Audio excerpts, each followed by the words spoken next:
Bom, agora vamos falar um pouco das perspectivas de conhecimento. Mas antes, e elas estão no capítulo 3, mas antes de entrar nessas perspectivas, é bom que a gente fale um pouco do subcapítulo do capítulo 2, que está escrito assim, planejar sem compromisso com accountability. O que significa accountability? Isso aqui significa responsabilização. Não tem uma tradução literal para essa palavra no português. Eu pesquisei na internet e o que na verdade ela significa é a responsabilização de pessoas pelos planos que elas fazem.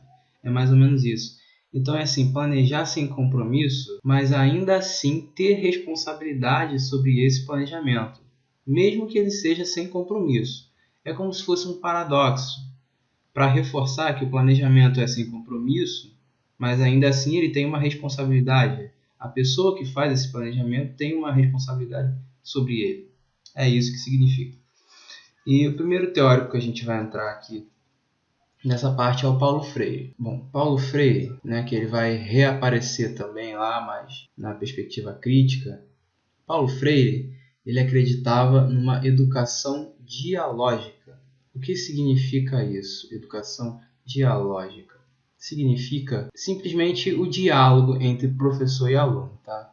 Diálogo entre professor e aluno, nada muito complexo não. E para que essa educação dialógica? Para emancipação dos sujeitos. Emancipação do quê? Da ideia hegemônica. Bom, para Paulo Freire, o planejamento curricular, ele tem 3 fases. A primeira fase é identificar os temas geradores. É aí que a gente tanto fala dos temas geradores, né? Geradores. A segunda parte do planejamento curricular é selecionar os melhores temas geradores. A terceira etapa é sistematizar. Eu vou explicar. Sistematizar. Eu vou explicar o que é isso. Bom, vamos por parte. Primeiro, como surgem os temas geradores? Para Paulo Freire, os temas geradores eles surgem dentro da sala de aula com o diálogo aqui entre o professor e o aluno, entre o saber do professor e o saber do aluno.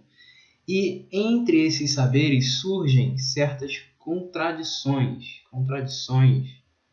E essas contradições vão dar a base para surgir os temas geradores. E essa análise dessas contradições, ela deve ser baseada na realidade social da escola, né?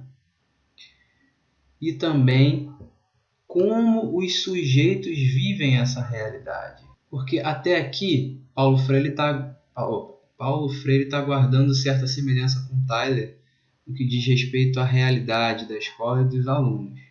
Porém, a diferença está justamente aqui, porque Tyler não dá atenção ao modo como os sujeitos vivem essa realidade. Ele está preocupado somente com a realidade, mas não com cada subjetividade. Paulo Freire entra mais nessa questão individual do aluno, que é uma questão subjetiva de cada um. E isso, analisando essas contradições que surgem entre o saber do professor e do aluno, de acordo dentro do contexto e da realidade da escola, juntamente com a forma com a qual os alunos procuram viver essa determinada realidade, surgem os temas geradores. É assim que surgem os temas geradores. Agora, como Paulo Freire faz para selecionar esses temas geradores? É bem simples. Ele seleciona esses temas de acordo com o maior potencial educativo. O que é o maior potencial educativo? Para Paulo Freire, os temas geradores que têm maior potencial educativo são aqueles que problematizam a realidade vivencial. Então, tem aqueles temas geradores, óbvio que todos os temas geradores vão problematizar, de certa forma, a realidade vivencial. Isso significa a realidade que os alunos vivem. Mas existem os temas geradores que problematizam mais e outros menos. E para Paulo Freire, esses que problematizam mais são os que têm maior potencial educativo. Apenas isso. E aí, a última fase, né, do planejamento curricular lá para Paulo Freire é a sistematização, que também é muito simples. Isso aqui nada mais é do que pegar toda essa discussão que ocorreu aqui, porque até chegar no tema gerador houve uma discussão dentro de sala de aula, até selecionar esse tema gerador houve outra discussão na sala de aula, e aí, depois disso, o professor vai entregar ao aluno toda essa discussão de forma sistematizada. Entendeu? É isso. É como se o professor agora ele organiza essa discussão, porque o tema gerador ele parte do aluno e do professor, com a interação entre eles. E o aluno vai falando um monte de coisa e vai surgindo as coisas, né? Os temas geradores. E aí o professor simplesmente organiza essas coisas que o aluno deu para ele de forma desorganizada, sistematiza e devolve para o aluno de uma forma mais didática. Bom, continuando, a gente não perder tempo, o próximo teórico que a gente vai entrar é o Henri Giroux, sei lá como se fala, e a ideia central dele era a pedagogia contra-hegemônica. Lembra até Paulo Freire, né? O que significa contra-hegemônica? É aquilo que vai contra a ideia hegemônica. Então é como se existisse uma dominação social e a pedagogia dele vai contra essa dominação social. E é justamente isso que ele quer fazer. Bom, para Henri, existiam dois tipos de objetivo. Os objetivos tradicionais, né, são os objetivos micro-objetivos. E os objetivos macro-objetivos. Os micro-objetivos são aqueles que a gente já discutiu, que é desenvolver certas habilidades, né? Ou desenvolver alguma coisa, aprender alguma coisa, ou esse tipo de coisa, adquirir algum conteúdo. E os macro-objetivos, que é onde foca bastante, são justamente os objetivos que fazem o aluno relacionar o micro-objetivo com a realidade social em que ele vive. Então, o micro e o macro eles têm que estar em constante ligação. Senão, não é possível ter uma pedagogia contra-hegemônica. Ele fala bastante também da ideia de emancipação do sujeito. Agora, isso aqui já dá para perceber que Henri ele quer meio que criar um pensamento crítico com esses macro-objetivos. Por isso, ele seleciona 3 principais tipos de macro-objetivo. Primeiro, diferenciar o conhecimento instrumental do conhecimento produtivo. O conhecimento instrumental é aquele que vai perpetuar certas técnicas de trabalho, né? Não vai criar nada de novo. Você está aprendendo isso aqui justamente para seguir um modelo prontinho. O conhecimento produtivo é aquele que questiona, que interroga e que cria coisas novas. Então, o primeiro passo é diferenciar esses 2 tipos de conhecimento. O segundo objetivo, macro-objetivo mais importante, é mostrar o currículo oculto. Ou seja, é meio que revelar aquilo que está escondido, né, por trás dos panos. E o terceiro macro-objetivo, óbvio, desenvolver a consciência crítica, né? E isso aqui forma o que ele chama de pedagogia radical. Enfim, é só isso mesmo sobre ele, não tenho muito mais o que dizer, até porque eu quero ser mais sucinto. Continuando para o próximo autor. O próximo autor é Doll. Eu esqueci o primeiro nome dele, vamos chamar de Doll mesmo.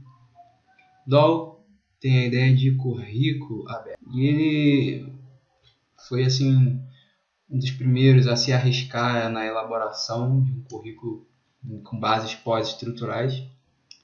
E sobre ele é muito rápido. Para Doll, existiam 4 pontos principais que o currículo devia atender. O primeiro ponto é a riqueza. Segundo ponto é a recursividade. Recursivo, né? O currículo tem que ter recurso. O terceiro ponto é ponto relacional. E o quarto ponto é o rigor.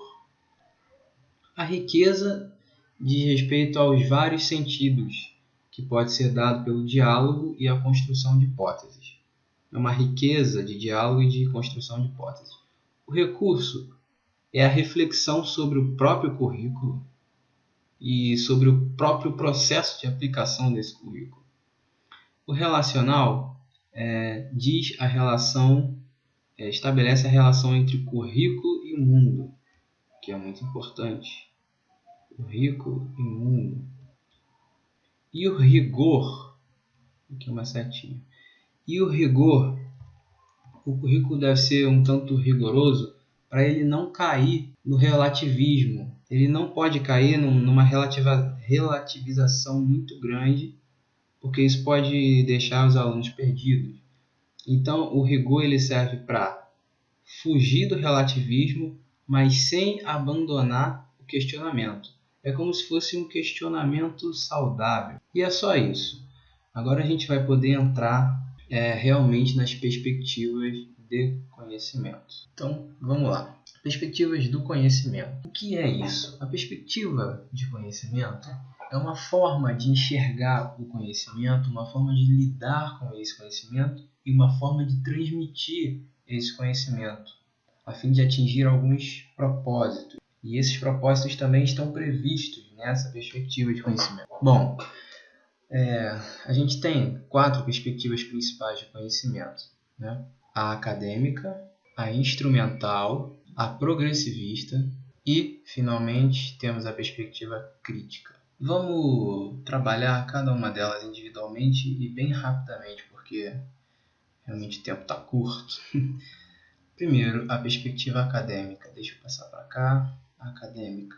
O que é o conhecimento para a perspectiva acadêmica? O conhecimento, ele nada mais é do que um saber. O conhecimento é um saber que passou pela validação de regras e métodos que estão dentro de um contexto acadêmico especializado. E depois que esse saber é validado por essas regras e métodos, só então ele se torna um conhecimento. Logo, todo conhecimento é um saber, mas nem todo saber é um conhecimento. Por quê? Vamos imaginar que o saber seja uma informação, para ficar uma visualização mais fácil. Vamos supor que o saber seja uma informação. Uma informação ela pode ser verdadeira ou falsa. E aí, quando uma informação é verdadeira, ela se torna uma verdade. Esse é só um exemplo, tá? Então, a gente pode concluir que toda a verdade é uma informação. Sim, porque a verdade nada mais é do que uma informação que se tornou verdadeira por algum motivo, alguma investigação, que aqui no caso seriam as regras e os métodos. Mas nem toda a informação é verdade ou é verdadeira, porque uma informação também pode ser falsa. Então é nesse sentido que todo conhecimento é um saber, mas nem todo saber é um conhecimento. Agora, para a perspectiva acadêmica, o conhecimento ele deve ser passado aos alunos na forma de cânone. Cânone significa algo já pronto, bem organizado e sistematizado. Então é como se aquele conhecimento científico fosse derramado na cabeça dos alunos, na forma de cânone. Um negócio exatamente assim, com os passos bem definidos, 1, 2, 3, e que devem ser seguidos da forma que está ali. E a escola, na perspectiva acadêmica, o papel da escola, através do currículo, né, é ensinar princípios racionais aos alunos, bem como desenvolver a mente do estudante. O que é, para a perspectiva acadêmica, o que é desenvolver a mente do estudante? Bom, é fazer ele ter um pensamento conceitual, primeiro, e também ter domínio de esquemas simbólicos. Bom, é só isso. Então, resumindo, a perspectiva acadêmica valoriza o saber legitimado através das regras e métodos que estão num contexto acadêmico especializado. Então, é um saber científico, o conhecimento. A perspectiva instrumental. Os principais autores da perspectiva instrumental são o Bobbitt e o Tyler também, que a gente viu no último vídeo. Na perspectiva instrumental, o conhecimento legítimo, aquele conhecimento que é o verdadeiro, continua sendo de base científica. Então, ele não abandona essa base aqui científica do conhecimento acadêmico. Na verdade, ele até perpetua ela. E essa base científica de conhecimento, obviamente, são aqueles aprovados por regras e métodos, como a gente viu ali agora há pouco, né?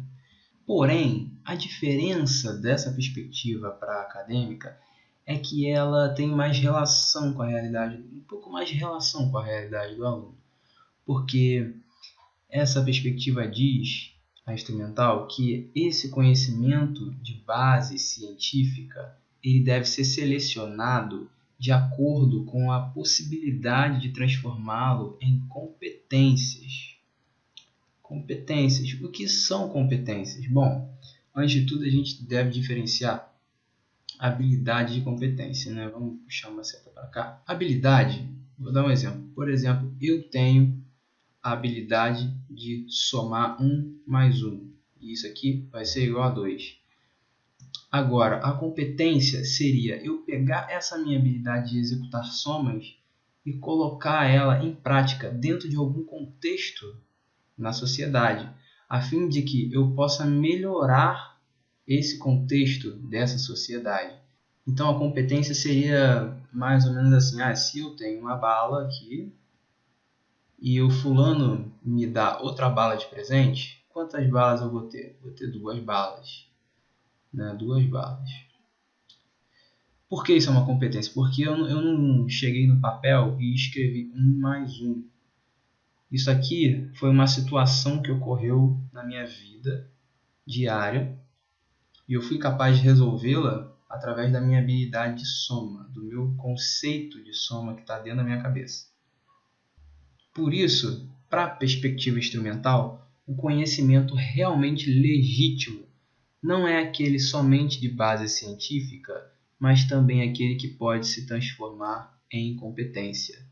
Então, não adianta ter habilidades absolutamente abstratas. Essas habilidades que não podem ser contextualizadas na sociedade não são vistas como tão legítimas para a perspectiva instrumental, porque o foco dessa perspectiva aqui é melhorar a eficiência dos jovens, a eficiência econômica, né, da sociedade.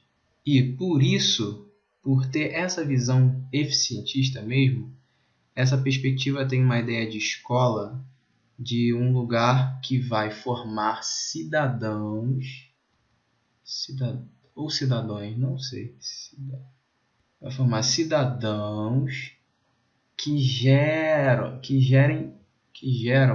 benefícios para a sociedade. Então, na verdade, são cidadãos que auxiliam a economia, tá? É uma visão eficientista. Bom, só isso mesmo. Passando agora para a perspectiva progressivista. O principal autor da perspectiva progressivista é o Dewey, que a gente já viu também no último vídeo e que teve influência considerável no Anísio Teixeira aqui no Brasil. Para essa perspectiva, o conhecimento legítimo é qualquer conhecimento humano.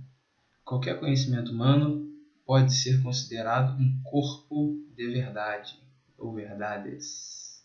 Aqui nessa perspectiva, o conhecimento ele assume uma característica pragmática. O que é isso? Bom, pragmático é uma palavra que significa uso ou útil, tudo que seja útil. Então, o conhecimento pragmático é aquele que eu possa usar na sociedade. Bem parecido, de certa forma, com a perspectiva instrumental. A diferença é que, na perspectiva instrumental, esse conhecimento devia ser pragmático, sim, transformado em competência para auxiliar a economia. Aqui, na perspectiva progressivista, o conhecimento ele devia ser pragmático não só para auxiliar a economia, mas também para auxiliar no bem-estar humano, entende? Então aqui o foco era manter as bases sociais capitalistas e econômicas, e aqui o foco é o bem-estar da sociedade. E da onde vem esse conhecimento? Ele vem justamente da experiência das pessoas. Porém, apesar desse conhecimento vir da experiência das pessoas, a perspectiva progressivista ainda assim mantém a base científica da perspectiva acadêmica. Por quê? Se o conhecimento vem das experiências das pessoas, como pode essa perspectiva manter uma base científica de conhecimento? Bom, porque o conhecimento, para essa perspectiva, ele tem que passar por fases. E a primeira fase que esse conhecimento tem que passar para ele ser revertido para a pessoa é a fase psicológica. Essa fase psicológica, ela diz respeito à realidade subjetiva de cada indivíduo. Então é a subjetividade de cada pessoa e é como cada pessoa lida com a realidade que está em torno dela. E a segunda fase, que seria a fase final e o ápice do processo de conhecer, seria então a característica lógica do conhecimento. E essa característica lógica nada mais é do que o conhecimento científico, validado por regras e métodos inseridos no contexto acadêmico especializado. A diferença é que essa perspectiva progressivista, ela meio que faz um preparo. Ela primeiro prepara o terreno através da subjetividade do aluno para depois chegar onde ela realmente quer. Porque aqui é o que essa perspectiva considera como o ápice do processo de conhecimento. Se esse é o ápice, se o conhecimento científico é o ápice para ela, então ela continua com a ideia de que o conhecimento científico é o legítimo. A diferença é que ela passa por um processo de preparação, vendo, e procurando pesquisar a subjetividade psicológica de cada aluno. E por ter essa característica psicológica, Dewey ele pode até ser considerado como o estreante, a pessoa que lançou as bases para o construtivismo. Sim, construtivismo porque os alunos vão construir o próprio conhecimento através de sua subjetividade, mas essa construção vai ser orientada pelo conhecimento lógico-científico. É isso. Agora, passando para a última perspectiva, que é a crítica. Essa perspectiva, ela na verdade é uma junção de vários autores, e que eles diferem entre si. Eles são em número de 4, pelo menos no livro, não sei se tem mais.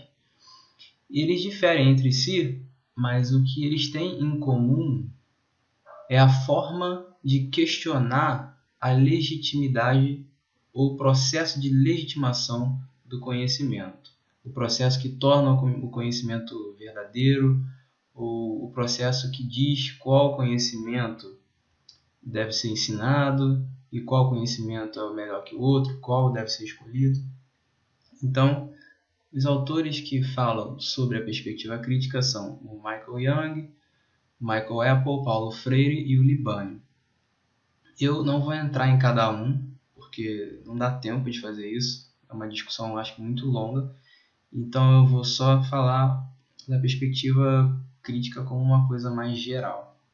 Bom, a primeira particularidade dessa perspectiva é que ela abandona, vou até botar em vermelho aqui esse X, ela abandona aquele conceito de regras e métodos para validar algum corpo de saberes. Essa perspectiva questiona o que é conhecimento. e questiona também o que conta como conhecimento escolar. O que é o conhecimento escolar? O que deve ser passado na escola, né? Então, dessa forma, o conhecimento ele não é mais neutro, porque nas outras perspectivas, com base na ciência, o conhecimento assume um caráter neutro. Mas aqui o conhecimento já se despoja desse caráter neutro. E essa perspectiva ela justamente questiona qual conhecimento eu devo selecionar. E questiona também não só qual conhecimento eu devo selecionar, mas como é que eu faço para produzir esse conhecimento. Porque para eu selecionar, eu preciso ter alguma coisa. Por exemplo, tenho 4 bolas aqui. Eu quero selecionar uma dessas bolas. Então, a perspectiva crítica questiona como eu vou selecionar uma dessas bolas. Mas ela questiona também como eu vou fazer cada uma dessas bolas. Porque para fazer uma bola, eu junto pedacinho para fazer uma bola. Entendeu? Essa perspectiva questiona também o porquê de alguns conhecimentos serem legítimos e outros não. Por que legítimos? Por que alguns conhecimentos são legítimos e outros não? Por que alguns saberes se tornam conhecimentos e outros saberes não? Então é basicamente isso. Agora, é claro que é um resumo, super resumo da perspectiva crítica, né? Porque o capítulo inteiro, praticamente o resto do capítulo é falando sobre ela e sobre esses autores aqui. Então, acho que é importante estudar cada um mais profundamente. Mas é isso.